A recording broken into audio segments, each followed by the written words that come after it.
berkaitan dengan air kelapa tua dan air kelapa muda, itu Masya Allah, Ustaz. Komposisi dari natrium dan kalium pada dua air tadi itu sangat-sangat sempurna. Lebih baik dari air isotonik manapun yang ada di muka bumi ini. Atau mungkin dibuat manusia, maaf. Apalagi ditambahkan dengan, ya sudah ada glukosanya, sudah ada mineralnya, ya. Dan zat-zat penting lainnya yang ada di situ. Yang ternyata, coba Ibu sekalian, jamaah sekalian, kalau Anda pernah nyobain air kelapa tua sama air kelapa muda, rasanya beda loh. Rasanya beda. Jadi air kelapa tua itu kalau dirasakan secara keasaman, jauh lebih light dia, ringan dibandingkan air kelapa muda yang agak cenderung lebih asam. Ya kan? Coba lihat, gasnya juga. Ya ternyata emang air kelapa tua itu secara komposisinya, dia lebih tinggi asam aminonya. Saya tidak tahu di Australia apakah banyak abang-abang yang jual kelapa tua atau abang-abang yang marut kelapa, kayaknya nggak ada. Ya. Kalau di sini kan banyak nih, Ustaz Abdullah, Masya Allah. Jadi di sini tinggal kelapa tuanya, kalau kita ambil airnya gitu kan, beli air kelapa tua gitu, itu kadang-kadang nggak usah beli sama mereka.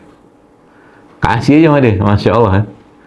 Dan daging kelapanya itu adalah lemak yang kalau kita kenal sebagai santan yang bermanfaat untuk jantung. Nah, sayangnya lemak itu kan kita kita parut kan?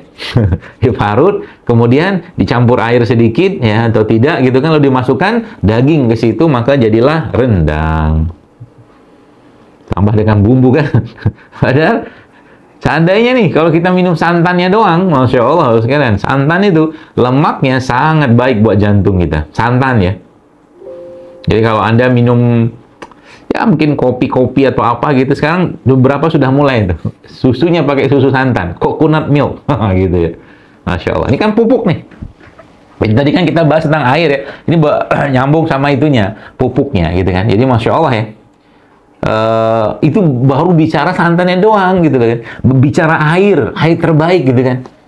Jadi air kelapa itu dengan komposisi natriumnya yang sangat-sangat seimbang dengan kalium, bahkan kecenderungannya kaliumnya lebih tinggi, sehingga memang air kelapa adalah air yang sangat baik untuk menurunkan tekanan darah ya, menurunkan tekanan darah, terutama air kelapa yang muda. Jadi kalau udah tua kan lebih tinggi asam aminonya. Ya, maka asam amino ini adalah bahan baku pembuat gen. Jadi mungkin yang sudah usianya ya 45 tahun atau 50 tahun ke atas ya, sudah merasa tua lah. Atau mungkin ubannya sudah agak banyak misalkan gitu kan. Nah, saatnya kita minum air kelapa tua. Boleh nggak minum air kelapa muda? Ya boleh sih. Tapi secara khasiatnya atau mungkin secara kandungannya kan beda tuh. Beda. Ini air ya, jadi air. Kita bahas yang pertama air. Jadi intisari airnya lah, carilah air-air yang bersifat alkali atau basah. Ya, lu kan air kelapa bersifat asam, ya. Air kelapa bersifat asam, betul. Cuman air kelapa itu sudah dijadikan seimbang komposisi mineralnya oleh Allah SWT. Ya.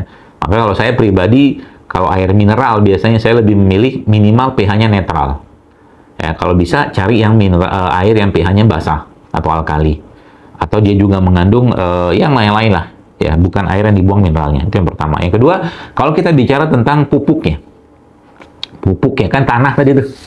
Jadi ini konsep ini sebenarnya kalau Anda pakai sekalian, itu Masya Allah, penyakit itu lama-lama hilang dengan sendirinya. Karena metabolismenya diperbaiki, pencernaan diperbaiki, usus diperbaiki. Kan ada kalimat yang kita pernah dengar, all disease start from the gut, bahwa penyakit itu mulai dari pencernaan. Emang iya. Makanya sebabnya dalam Islam protokol pembersihan pencernaan itu paling lengkap, yaitu apa? Yaitu puasa. Ya, puasa, protokol puasa kita itu paling lengkap. Ya, Masya Allah ya.